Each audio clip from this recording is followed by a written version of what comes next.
Thank you so much for joining us today for this Care2 Facebook Live broadcast. Today, as part of our ongoing work to promote Sexual Assault Awareness Month, we're going to address how to get our politicians to change laws so that survivors can hold their perpetrators accountable. This is our second Facebook Live broadcast for Sexual Assault Awareness Month, and stay tuned for more broadcasts throughout the rest of the month as we continue to help you find ways to seek justice. Today, we'll be focusing specifically on ending the backlog of untested rape kits and abolishing the statutes of limitation, which impose a deadline on when a survivor can seek justice for an assault. We'll explain both of those things in more detail later. But first, I just want to say I'm very, very lucky to be joined today by two fantastic speakers, Alexis, a survivor and activist, as well as Chelsea Byers, the founder of CASOL, the campaign to end the statutes of limitation on rape and sexual assault. We will be taking your questions throughout the broadcast. So please send in your comments, send in your questions. Let us know, what you're thinking, what you're feeling, what you want to ask of our speakers. And then we'll get to as many of those questions as we can. So without further ado, I would really love to welcome and then properly introduce our two fantastic speakers. So first up, we have Alexis S. Hi there, Alexis. Hey. Hey. She is a 19-year-old activist and survivor. She started a Care2 petition to urge Alabama lawmakers to pass legislation requiring law enforcement to test all rape kits. Her petition has more than 96,000 signatures now, and we're really hoping for a victory. We think that we can really get there with additional support from all of you watching. We also have Chelsea Byers. She is the founder of CASOL, the campaign to end the statutes of limitation on rape and sexual assault, where she fights to make sure all survivors are able to seek justice against their perpetrators. She also coordinates and facilitates creative direct action trainings and resource development to support movement organizers around the globe with Beautiful Trouble. She has mobilized thousands of change makers through grassroots advocacy training and campaign development, and she started a Care2 petition to abolish statutes of limitation in Pennsylvania, which now has over 89,000 signatures. And then there's me. Hi. I am Miranda Becker. I'm Care2's member activism strategist. My job is to make sure that you, the person watching right now, that you have all the resources you need to cause trouble for good, to fight for justice, to fight for the causes you care about, including but not limited to survivors' rights. So before we get started and we start hearing more from our fantastic speakers, I just love to get a sense for where everyone is watching the broadcast from. So if you just want to go ahead and write in, just letting us know where you are, where you're tuning in from. I'll start. Right now, I'm in lovely California. Very happy to be here. Alexis, where are you watching, or where are you calling in from? I'm calling in from Oxford, Alabama. Oxford, Alabama. It's really hot. Oh, is it? The opposite here. I'm wearing many layers. And then Chelsea, where are you right now? I'm from Los Angeles, calling in from West LA. Yay, another Californian. Hey. Okay, so let's see where everyone else is calling in from. We've got someone from Philly. Hi, Philadelphia, East Coast, Omaha, Nebraska. That's Christine is from Omaha, Nebraska. Another Californian, Angela, Oregon. We've got people from all over the entire country. Do you have anyone from outside the country? Got Mississippi. Good. This is great. Okay, people from all over. Happy to have you all here. Thank you for joining. And the tips we're going to give you today and the stories you're going to hear today are going to be relevant to all of you, although we'll be focusing specifically on some campaigns in Alabama and Pennsylvania, but just to let you know that everything you hear today is stuff that is definitely relevant to you all, wherever you're calling in from today too. And before I jump into the questions with Alexis and Chelsea, I just want to start by saying that Care2 supports survivors' voices. We believe the people who've come forward and shared their experiences, and we want to note that we also realize survivors come in all genders. We're here to help you seek justice by using petitions to call for change, whether that's by targeting lawmakers or corporations or universities, but we stand with you, and we believe, and we're here to help you seek justice. And so, if you agree that we need stronger laws to protect survivors and hold perpetrators accountable, go ahead and give this a like so that other people get to hear the call for justice too. Cool. Okay, so I'm just going to hop right into it. I'm going to start with Alexis first.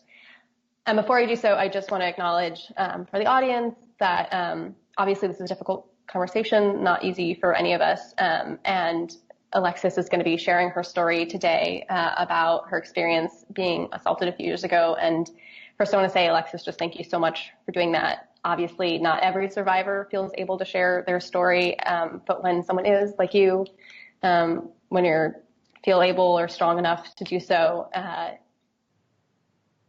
it's really helpful to other survivors and folks who aren't survivors too, who don't really understand, the consequences of these situations. Okay, so pardon me, just make sure that, okay. So it's going to be important for us to, I think, walk through your experience first and then to talk about your advocacy work. So if it's okay, I'd like to just start by asking you how old you were when you were assaulted. I was 15, about to turn 16. It was a couple of months before my 16th birthday. Okay, and how old was the perpetrator? He was, I want to say, about 25. 25 years old? He dated my best friend, and I thought he was a good guy, and I thought, oh, he would never do something like this to me. Yeah, you trusted him because you knew him through other people who you trusted. Mm-hmm. Yeah. And before I ask the next question, I want to clarify again that CARE 2 stands with and believes all survivors.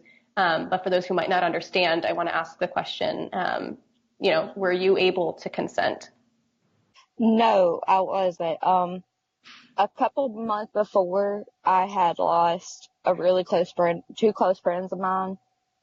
So I was going through a tough time, and all I wanted to do was go party. And I was drunk and high that night. And even if I was not drinking or smoking, I would not have consented anyways. And you were also too young too, right? Yes, ma'am. Yeah.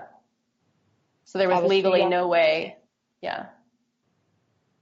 Okay. Yeah. So it's very clear cut straight off the bat that this is a situation in which someone was obviously committing a crime, and this should have been taken seriously, right? So are you comfortable saying anything about what happened that night with him? Yes, ma'am. I had went over there to hang out with him. He had just broken up with my best friend, and I wanted to go get high, and I wanted to go drink. And I got drunk, and I told him no, that just to take me home, and he didn't. It got into a big mess, and that's when it all happened. I reported it. Well, I didn't technically report it. Where we were staying was next to Walmart, and I walked to Walmart to call my grandmother. I told my grandmother over the phone what had happened, and one of the Walmart employees had called the police, and they were the ones that pulled up.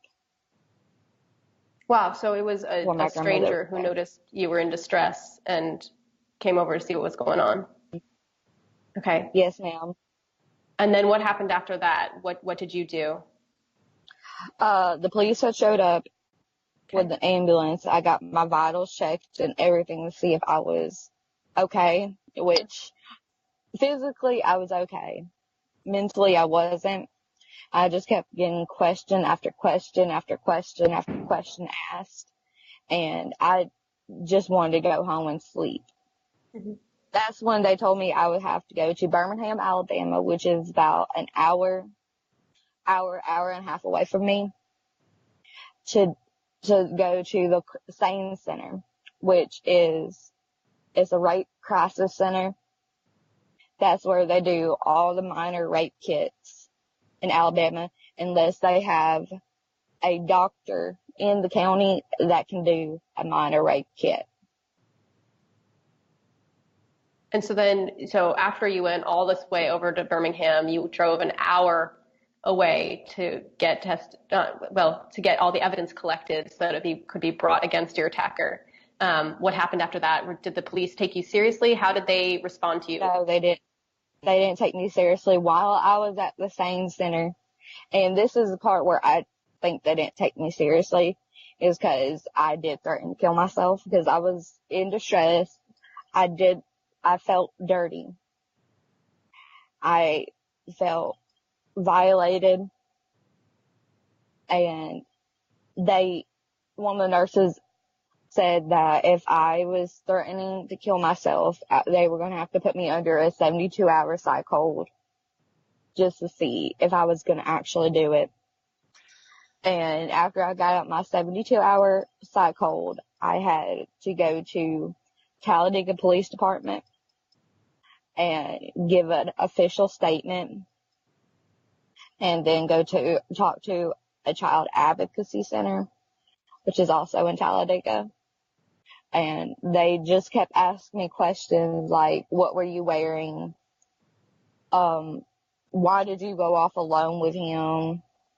They were trying to make it seem like it was my fault when it wasn't. I never got they never done anything. They're just like, well, okay. And sent me on my merry little way. I never talked to them again. They never called me, never talked to me. They didn't do anything. So it sounds like the only thing they did was try to convince you that you had not been raped. They tried to convince you that somehow it was your fault, and then they didn't try to help you at all. Am I getting that right? Yeah, I found out a couple months back that the reason why they didn't want to get him in trouble is because he snitched on everybody else. Oh, okay. Well, he was their person out here on the streets to get other people in trouble. That's why they didn't want him to get in trouble for a serious charge like this. Okay, so it sounds like there may have been some conflict of interest, or certainly there was no trust between you and the folks who were supposed to be protecting you, because they really weren't stepping in at all. Did they ever test your rape kit, the evidence they collected?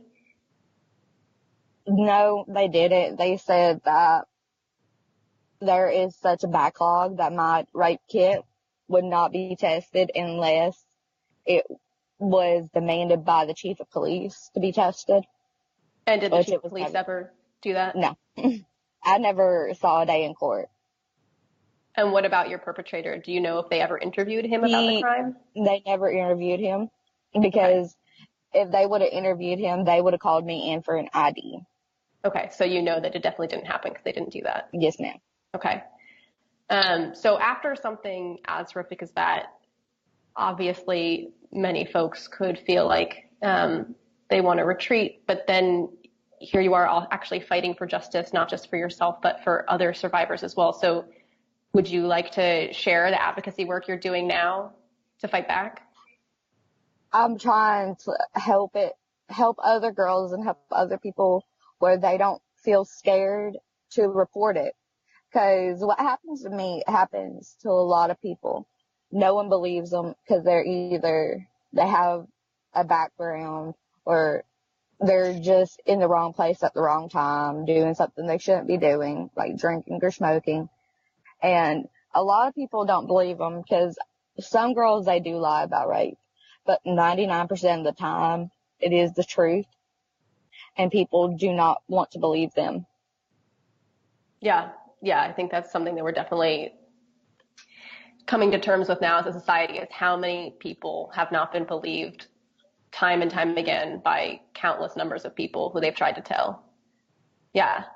So you started a petition to make sure that all rape kits in Alabama get tested, so that there's no more backlog. So do you want to tell us a little bit about how that petition started and how that's gone so far? Actually, one day, me and my friend Brandy, we were just talking about it, and she made a joke about it. And I was like, okay, well, I'll do it.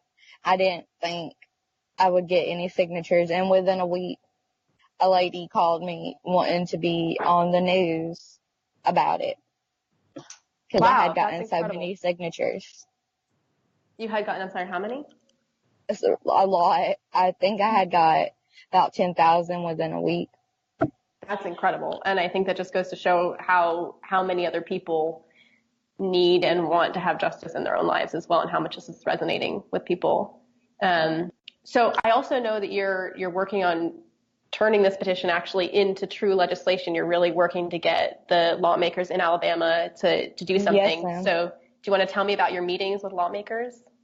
I am trying to get meetings, but I don't think they're taking me seriously, because I try calling to get meetings, but I just don't think they're taking me serious, which they should. Yeah, they definitely should. And more signatures on the petition, by the way, for everyone who's listening, will help to make sure that lawmakers take Alexis seriously, that they take this cause seriously, because everyone cares about PR and public outrage. So if you please sign Alexis' petition, that'll help. It would give them good press release if they believe me. Yeah, it's in everybody's best interest to go forward with this. So I think that there are some bills that have been introduced, though, in Alabama to help move this forward. Do you want to tell us about those? When there's actually a legislative bill that had just been passed, when I put my other video on your site that requires rape kits being tested within 90 days of the attack. But there's still such a backlog of rape kits that it's not going to happen because there's so much, and 90 days is just way too long. But maybe it's a good starting point at least for now. If they're going to make a long period of time, a month. A month. Okay. Yeah, totally. So that's the goal then, is to make sure that law enforcement make sure they collect this evidence for a reason, and then they test it within a month. So that because that gives them time to test it and the survivor time to be like, okay, I want to pursue this. Mm-hmm. Yes, absolutely. Okay, so for folks who are listening right now who want to help you or help the cause, what can other folks do right now to get involved and to fight for justice? They can sign the petition if they live in Alabama, and they can do their own way of making the petition. Mm-hmm. And if they do live in Alabama, they can call our legislators and help too. I mean, I'm trying to get a press conference started so they could come out, show support, and join me there. Those are all great tips. So for everybody who's listening, I just want to echo everything Alexis just said. Please sign her petition. You can start your own petition, and then you can call lawmakers, specifically in Alabama, to help with this petition, because lawmakers do not like it when you flood their phones and you tell them to do something, and they will start listening because they want you to stop calling. Yeah. They don't like it. Yeah, and that's where we have power. I think I'm just going to get 30 phones. What? I think I'm just going to get 30 phones and just start calling at all times. Yeah, 30 phones to call, and that sounds like a good solution to me. Okay, so Alexis, thank you so much for your advocacy, also for sharing your story. I know this is already inspiring to many people on the call. We're getting lots of people writing in, saying things like, you're so brave for speaking out on this. They're sending love to you from California. That came from Rebecca. So lots of people who are sharing love and saying thank you. So appreciate you sharing that. Also want to mention that if you don't live in Alabama, you can also still sign the petition, because lawmakers, I mean, obviously, of course, care about their constituents first and foremost, but they don't like bad press from anybody. So if you live in Alabama, please sign the petition. But if you don't, please sign it too. Awesome. Okay. Does anyone have any questions for Alexis? I'm happy to take some questions for her now or later on if folks want to take a little bit of time. Oh, somebody's asking if we can post the contact numbers for the lawmakers. So we will get that to you. Thank you all for asking that and for being willing to call the lawmakers. That's great. Somebody else from North Carolina is sending love to you, Alexis. It's from Sharon. Awesome. Okay, so we'll wait a little bit on the questions. We'll take those, I guess, further towards the end. So now I'd like to turn it over to Chelsea, if that's all right. Chelsea, I'd love to pull you into the conversation and ask you to help us draw some connections between Alexis's experiences with rape kits not being tested and then what other survivors go through. So I know that you're campaigning specifically about statutes of limitation right now. So I'd like to ask just like first, what is the statutes of limitation thing? What is that?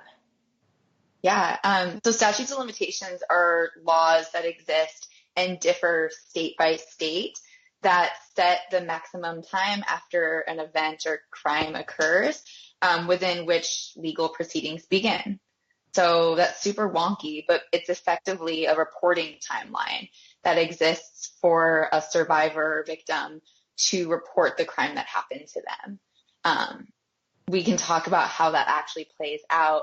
I think Alexis's story indicates so much about the real lived experiences of a victim after a crime has occurred that point to why statutes of limitations for things like sexual violence, right, rape, sexual assault, even harassment, don't totally make sense. You don't have to look very far to see that statutes of limitations were implemented specifically to protect the defendant. That is their legal application. So we have laws. The defendant being the perpetrator or the perpetrator, whatever, right? However we legally the abuser. Say it, but the abuser, exactly. The abuser, exactly. So these laws exist in 50 states to protect the abuser in this situation. Yeah. Yeah, I just want to be clear. When we're saying defendant, like we're talking about somebody who has committed a crime and has raped somebody or sexually assaulted somebody. Okay. Right. Okay. So how does this intersect with how does these legal deadlines for reporting the crime, for getting justice against your abuser, how does that connect with the rape kit backlog? How are these related? Yeah. Well, in Alexis's case, or in the case of many people, we see that rape kits do not get tested, right? There is really no urgency. There's no feeling that this has to be tested right away. So they end up sitting on shelves for a very long time, which is pretty crazy when you think about the fact that we are, law enforcement agencies, our criminal justice system is allowing real evidence to sit on a shelf and collect dust, like it couldn't make an impact in society in some way. And where that intersects with statute of limitations is so many cases that evidence has been completely destroyed or erased or thrown out because the statute of limitations, that reporting timeline has expired. So if in the state of Washington, where there is a 1-year limit to report a crime, statute of limitations expires while rape kit backlog exists and all of this evidence sits on the shelf beyond, there's no reason to keep that evidence if a crime can no longer be prosecuted. So they dump it out, effectively destroying tons and tons of evidence, which as we're getting a deeper, more complex, rich understanding of how abuse happens, of how serial abusers like Bill Cosby, who I know we'll talk about a little bit later, how these abusers go on for long, long periods of time unchecked, because at every turn our legal system silences the victim itself. These rape kits can be that key to prosecuting these criminals, these abusers. But what ends up happening is that the rape kit, right, the evidence, the hard evidence that a crime took place and connecting it to that perpetrator, that abuser, that crime, that evidence just gets completely diminished or destroyed because the reporting timeline has expired. So there's a really clear-cut connection between the two. For me, that connection was brought so clear by watching the documentary I Am Evidence, which is all about the rape kit backlog. And within the first 5 minutes of the documentary, they talk about how much evidence has been destroyed because statute of limitations has expired.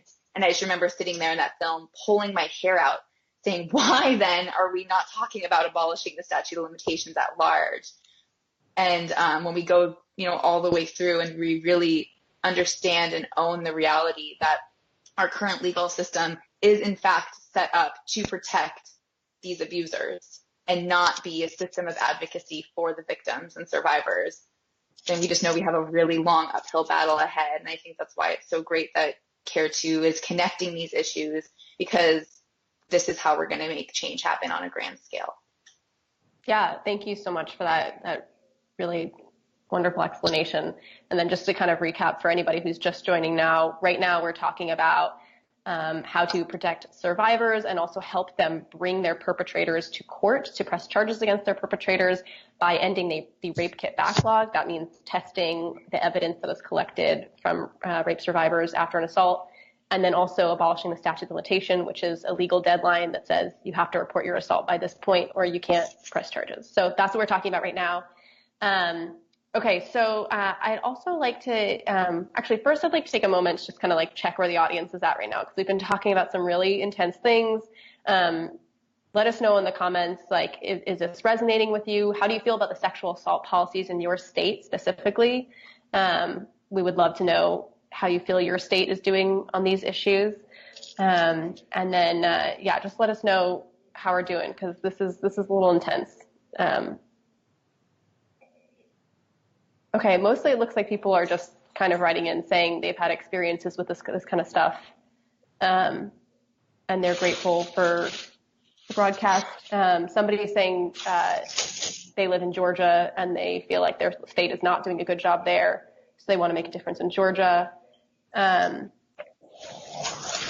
Okay, no, just a lot of people just writing in saying their state needs to change as well, and sharing their own personal stories about the abuses that they have endured. So thank you for feeling like you can trust us with those stories. That is no small thing, and we totally recognize that. And thank you for joining us today for this call. And we're glad that we're able to be here to help you find ways to seek justice. Okay, so keep your questions for speakers coming too. We'll get to those at the end. I'm going to jump right back into our interview with Chelsea. Okay, so Chelsea, how did you get involved in working on this campaign to abolish the statutes of limitation? How did you first find out about this? You mentioned a documentary, but I know you worked on this before you saw I Am Evidence, the documentary. So how did you find out about this, and how did you get involved? Yeah, so I've had a long career of working as a political organizer, specifically on behalf of marginalized and politically disenfranchised communities. My passion has been to help disenfranchised constituencies amass political power for systemic change. And that started as an advocate for higher education in the dismally funded state of Arizona. So, by creative means, by grassroots advocacy, working within groups of people to build political power for themselves for greater representation. When I left the state of Arizona and moved to California, I was looking for a way to get involved here. And pretty immediately, actually, I met some folks who had started working around abolishing the statutes of limitations in the state of California. I got involved with that campaign very early on, which was spearheaded by Dr. Carol Heldman out of Occidental University or Occidental College, and longtime LGBT activist Ivy Botini spearheaded that campaign. And many of the strongest activists that were involved were themselves survivors of Bill Cosby. So this was back at late 2014, early 2015. We started to amass a grassroots effort to abolish California's existing 10-year statute of limitation. There had been efforts before, as there are in many other states, to abolish these laws. But what we were able to do in California was completely erase and eliminate the statute of limitation for rape by September of 2016. So through 13 months of grassroots advocacy, of really a small crew of us, using things like petition deliveries, advocacy calls to our state legislature, big rallies, public demonstrations on Bill Cosby's star, who at that time, the public consciousness was really growing around this famed celebrity predator. We were really starting to identify that Bill Cosby was in fact the predator he is. And more stories were coming out. And as each news story came out about Bill Cosby specifically, we learned that the potential for justice was going to be stymied by the statute of limitations. So as public awareness grew around Bill Cosby's alleged crimes, and the reality also grew that he would not have the days in court that he necessarily deserved because of statute of limitations, this collective consciousness kind of clashed for California, at least, to abolish the 10-year statute of limitation. That happened unanimously through the assembly. Every single member of the California legislature recognized that we need to abolish those laws. And so, and then the governor abolished or assigned the bill into law in September 2000. Sorry, I heard some echoing there. Yeah. Sorry about that. No, so it's okay. So that's where my work with this began.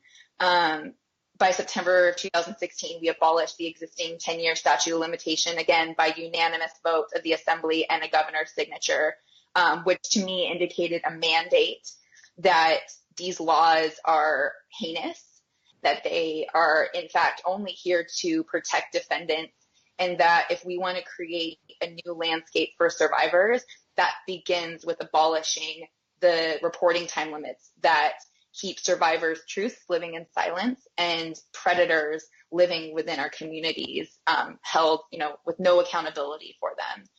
So, flash forward 5 weeks later, the country elected the sexual predator in chief, Donald Trump. We knew that there would be a growing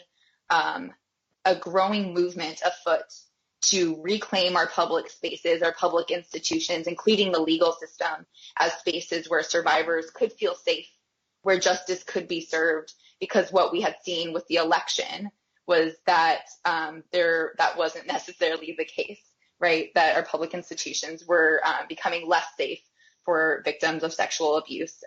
So in order to reclaim those spaces, we would have to amass a movement nationwide. And so for me, that looked like taking what I had learned here in the state of California about what we could do to build a grassroots movement to abolish these reporting time limits, and taking that throughout the rest of the country, using my background as a political organizer to train and support and uplift the voices of people whose stories had been impacted by statute of limitations, and build a growing movement. So in January of 2018, I launched CASOL, the national effort to abolish statutes of limitations on rape and sexual assault. Yeah, and we're so excited to be partnering with CASOL for this broadcast. We love the work they're doing, and we encourage everyone to check them out. CASOL.org. We'll put it in the chat. Don't worry about it. We'll make sure you get that link. Chelsea, you mentioned Cosby, and you mentioned how you've identified him. He's been identified by survivors as a serial predator. And you mentioned how that interacts with statute of limitations. So I would like to kind of take a moment to zero in on that and to get a little bit, do a little more of a deep dive there. So can we talk a little bit more about Cosby specifically, and the work that you've been doing to, call him out, hold him accountable? I know you did some work earlier this week, for example, around this. Do you want to tell us what you've been doing on that? Yeah, so actually this work started by way of many of the survivors of Bill Cosby themselves being activists, because that's what so many people do, right? You have a personal experience, you know that your life may never be the same again, and you don't want anybody else to have that same situation happen to them. So many of these amazing, amazing women became activists to change the laws that they were impacted by themselves. So through meeting them, I became very focused on Bill Cosby's trial specifically, and knowing that this was a huge moment that we would have to continue this conversation, that while Cosby has had, I guess now 2 days in court, right? He had his first trial back in June 2017 that ended in a hung jury. And now he's in the midst of a retrial, which is where I was earlier this week in Norristown, Pennsylvania. But while that trial is happening, it's imperative for the public to remember that Andrea Constand is on the trial now against Cosby, and she is not the only survivor. And still, while there are 62 other publicly known survivors, their stories are largely silenced by expired statute of limitations. So we cannot think that this one chance that Andrea has at justice is in isolation, right, or in a container, because there are so many other stories that are connected and legally silenced. So it was really important for me in this campaign to abolish statutes of limitation to look to the biggest media story we have post Me Too, right? Post millions of people using this hashtag to connect our stories, to remind us that these women, so many survivors, their stories are completely dissolved, their potential for justice completely eliminated because of the legal system. So Bill Cosby is the supreme case in why this is happening. And in fact, now that we have more celebrity predators who have been accused, Harvey Weinstein, James Toback, many of his survivors are silenced now due to statute of limitations. So because of Me Too, I think we're going to continue to hear how many more stories will never actually be legally prosecuted, which means that thanks to our legal system, these perpetrators are getting away with it. These criminal abusers are getting away with their crimes because our justice system isn't set up to support survivors. So it was imperative for me to know and to be present these first few days of Bill Cosby's trial, to leverage that media moment to begin changing the laws. So back in June, when the first trial had happened, we launched an online petition through CARE2 to abolish the statute of limitations on rape and sexual assault in the state of Pennsylvania, where Cosby was being tried. Since that time in June, we've collected nearly 90,000 signatures. And Tuesday, just this week, it's been a long week, we delivered those nearly 90,000 signatures to the Pennsylvania legislature to abolish the statute of limitations on rape and sexual assault. We were really proud to stand alongside Representative Mark Rossi, who himself is a victim, survivor of abuse at the hands of a priest when he was 13 years old. And, he said it so painfully and eloquently that, when he was abused after it happened, the first thing he was thinking of wasn't, hey, I wonder how long I have to report this crime, right? I think that indicates that our legal system is just completely ignorant to the real trauma that survivors face, willfully ignorant even, perhaps.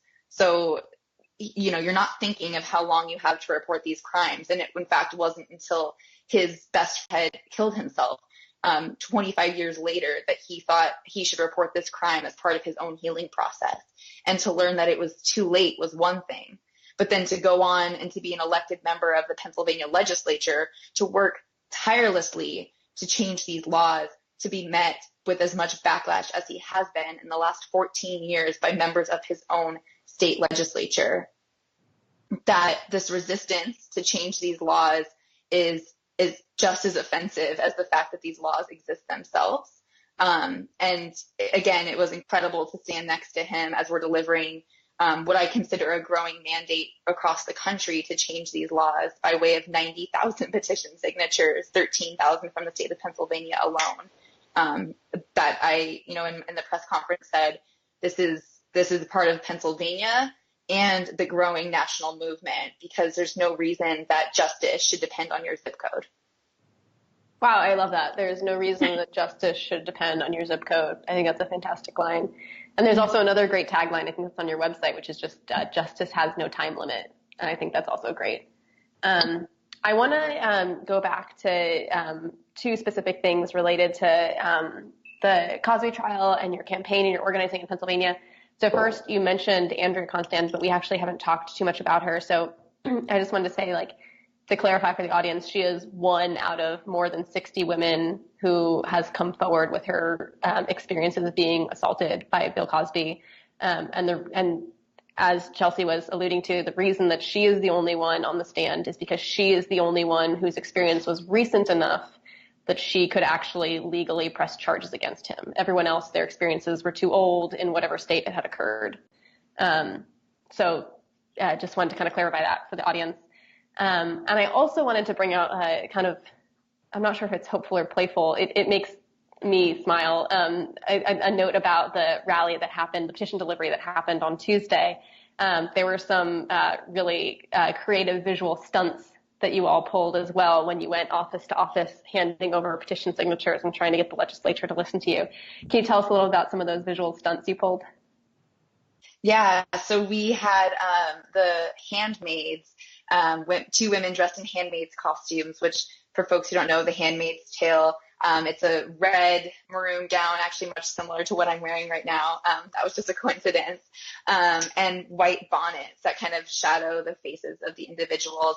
And these two women march side by side holding signs that said, "Because justice knows no time limit," through the halls of the state capitol, which in itself looked like a riot. I mean, it was amazing to see this strong, powerful image of a woman scorned, right, marching through the halls demanding justice. And they walked into each office where we delivered the petition signatures and handed them over to the senators or to the representatives themselves. And it was really, really powerful. Those women are part of the Handmaids Coalition and part of a group that I've worked with here in Los Angeles, the Hollywood Handmaids, that have continued to talk about the abuse, sexual misconduct, and assault that happens within the entertainment industry, but that all people really face at large under patriarchy.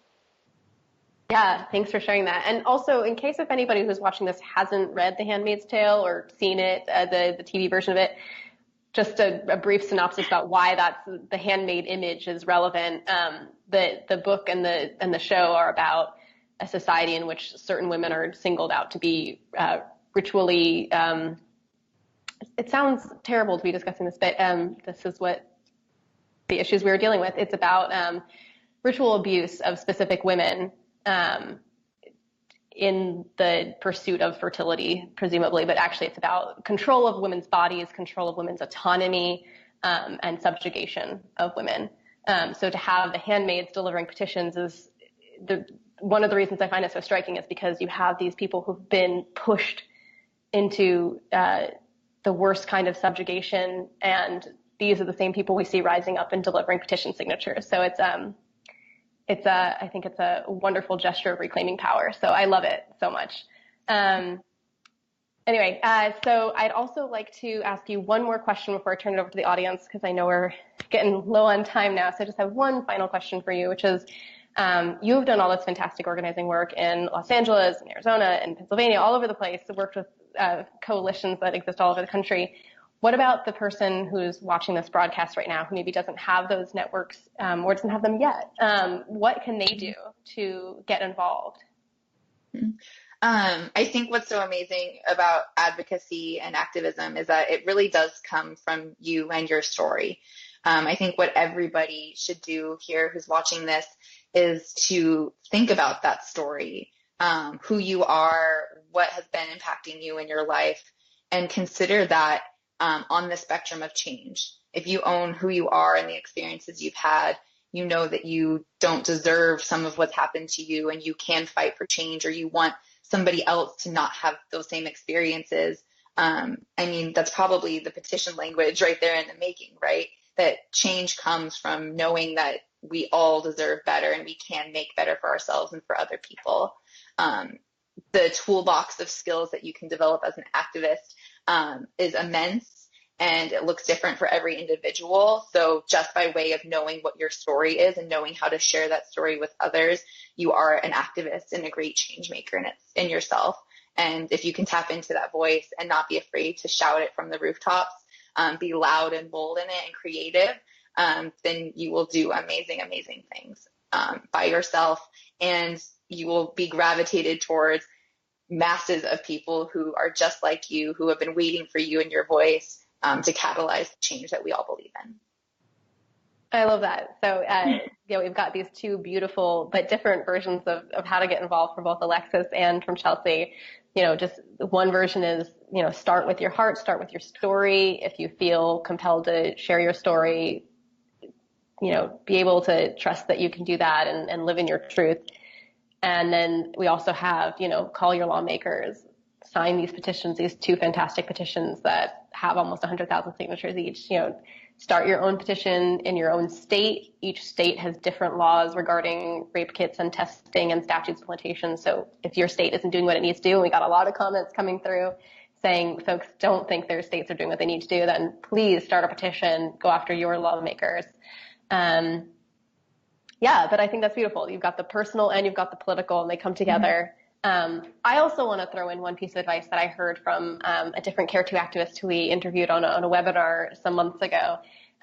She was working on a very different kind of campaign. It was about the right to sell food and exchange it with people that she knew. And she wanted to bring her petition signatures to the lawmakers in California who she was going after. And her friends all pitched in to help her with that so she didn't have to do everything herself. So while she brought the petition signatures, one friend brought baked cupcakes that they had made to kind of tie into the food theme for that particular cause. Another friend made T-shirts. Another friend just showed up to be there, to add another voice and another body. Another friend ran the carpools and got people into, cars together so they could all go there to support her. So, if you feel comfortable reaching out to anybody and asking them for help, digging into any communities, oftentimes you'll find that if you do tell somebody like, hey, I'm working on this cause and I need your help, you may be surprised to find that you aren't all alone, that people really do want to have your back and that the people who love you really do want to stand with you.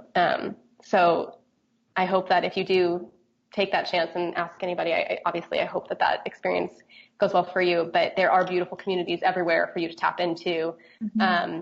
On our last call last week with folks who are fighting campus sexual assault, they specifically mentioned RAIN, which is a national hotline to help survivors of sexual assault. That is a great organization. They have a national chapter and they have local chapters in your state, so also feel free to get involved with them as well. And I want to make a quick plug because so many people want to know how to do this better or more effectively or more creatively. And strategy is such a big, important piece to our sustainability and longevity as activists. So I'm going to make a quick plug because I also have a discount code to offer. But the project that I've been working on with the longest is Beautiful Trouble. We're a toolbox for creative activism, a book, an online resource guide. And if you use the code CARE2BT15, I'll drop it in the comment section. You can get 15% off the book. It's also all available online for free, and I hope that this can be a resource for people who are looking to skill up as activists in their own way. Yeah, and I personally own that book, and it is, like Chelsea said, a wonderful resource, and also just makes me feel really excited when I look through it because I remember all the power that I have as a person in this society, and it's a great feeling. Okay, so I'm going to start looking through the comments and the questions we've gotten from the audience for both Alexis and for Chelsea. Okay, so the first one that we're getting in is from Christina Sadler. She asks, is there a group that is possible to join that works on issues like these? So do either of you know of groups that you would recommend? Maybe, I guess, Chelsea, I'll start with you because we're already had been talking, and then Alexis, I'm going to turn it over to you. How about that? Yeah. So CASOL, Campaign to Abolish Statutes of Limitations, is a national organization. You can join us. We'll help launch petitions. We'll help launch petition deliveries, and help you with all the different sources of activism to change these laws in your state. So CASOL.org. Get in touch and let's get it started. We've got 49 states to go to change these laws. Awesome. And Alexis, do you have anything to add? Actually, can you hear me? Yes. There is a thing. There's a group based out of Virginia, and I'm trying to remember the name. It's a Voice for the Innocents, and they're really good. A lot of people join them. And you can go in there and read stories about what has happened. If you don't feel comfortable, like, putting your story out there to anybody else, you can just put your story there. No one's going to judge you. I love that. You said it's called A Voice for the Innocents? Mm-hmm. Voice for the Innocents. Yeah, I definitely recommend checking that out as well. I have not seen that so far, but that sounds beautiful and affirming. So yes. They go to different concerts around the world, around the United States for to advocacy work. I love that. So yeah, if you need a community to join for political work, there are communities for that. And then if you need a community to join for solidarity and companionship, and folks will understand, there's this one as well. I love that. Thank you. Okay, so we also have a question from Brian, I hope I'm pronouncing this correctly, Bledsoe, I believe, Brian. Brian asks, I assume that lawmakers would already have a longer statute of limitations for children, for crimes committed against children than for adults. Is that true? Are there longer statutes of limitations for abuse against children? Alexis, please go. Actually, there's not. My mama's friend's daughter, she was molested as a little girl, and she was 5 at the time, and they only could go up till she was 10. And it was really bad because she was still a young girl. She couldn't do anything about it. 10 years old, which is insane because... From 5 to 10. So they only had 5 years to press charges. Yeah. Yeah, the laws in every single state are totally different, and they don't change. It doesn't matter. It doesn't matter if you're a child or if you're over the age of 18. And the fact that, again, they're different in every single state. And did you say that in Washington State, it's a 1-year statute of limitation? So if something happened to you when you were 5, you'd have to report it by the age of 6. I'm not sure if that's for children, but I know that's for over the age of 18. And it's super wonky, right? The language is so different. Some states don't even use the word rape. They use aggravated sexual misconduct, or alleged battery, forcible battery. Like the language is completely different. And if you're a survivor and your crime just happened to you, you're not going to flip through legal codes, right? You're going to trust the police officers who aren't going to trust that your crime even really happened to you. So there's a lot of confusion, and it's just all different all across the board in every single state, which is why I think a national movement around this is so essential. It can't be just coming down to each state legislature to make these differences happen. Yeah, well, I definitely agree with that. Somebody else was asking, is it possible for your organization, CASOL, to try changing the laws in Georgia specifically? And if not, how could I go about that myself? Absolutely. I want to support activists like you in Georgia who want to change these laws. So let's get in touch with me. Let's launch a petition in the state of Georgia. We'll understand the laws and understand what we need to do to change them specifically as they exist in Georgia. So get in touch with the campaign. Awesome. Thank you. And then one final question coming in from Lacey, which is just, do petitions even really help? Like if we're talking about having a national movement where we go after Congress, people don't really feel like they trust Congress right now. Do petitions help? Are they listening? Sounds like Alexis would like to answer. Let's start with you. They do help. After a week, I was on the news talking about my case and what I have done and talking about the backlog of rape kits. So they do help. They do. So make a petition. It might not seem like it'll help, but it'll help. And as I mentioned at the beginning of this, this is about politically disenfranchised voices, right? Legislators have for so long been able to get away with not changing these laws or letting these laws be maintained because they don't believe that they have a constituency that'll care or do anything about it. So a petition indicates that there are thousands and thousands of people that are actually care and are willing to do something about it. And as we march closer every day to midterms in this country, 2018 elections are happening, we have an opportunity to empower these politically disenfranchised voices and demand new representation. And I think a petition is the best place to start with that, because it's a big deal when you have that many people saying that they care about something and showing their legislators. And I know that Care To allows us every single new signature that comes in, they get an email, right? That's an amazing, amazing tool that we have thanks to Care To get these signatures out there and to make our elected officials know that we're here and we're not going away. These laws better change or you're going to get elected out of office. I love that. Thank you both so much. Just to kind of piggyback off of both of those things, just want to remind you all that no matter how self-important lawmakers may seem, how disinterested they may seem, they really are frightened of us, the people who vote them in, the people who can make them look bad when we call their offices endlessly, when we send them petition signatures endlessly, when we get stories written about them in our newspapers that don't make them look good. They are frightened of us. We do have the power. So even if it feels like they don't care and they're not listening, just I think look at the great work these two wonderful, wonderful folks are doing who are on this call today. And I think that can help prove to you how important your voice can be. And I know we're at time right now, so we're going to start wrapping up. But before we go, I would like to say, first of all, thank you, obviously, of course, to both of our fantastic speakers. Thank you to Alexis for sharing your story. Thank you for always being such a committed advocate and for starting this petition and for sharing hope and resources with other people on this call.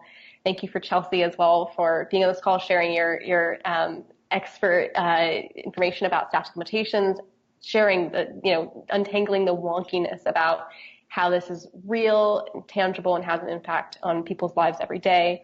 And then everyone should go to CASOL, CASOL.org, and check out their great work. I also want to say thank you to all of the survivors who have joined us today to watch this and to share your comments and to share your stories. We don't take that lightly. That is so meaningful. Thank you for being a part of a community and coming here today. I hope that we have given you information, resources that you can take with you as you continue to fight for yourself and for others. Yes, we will be back again next week with more information on how to, get justice, hold perpetrators accountable. So thank you again, both of you, so much for joining us. It's really, really been a pleasure. Thanks. Hey. Thank you. Bye.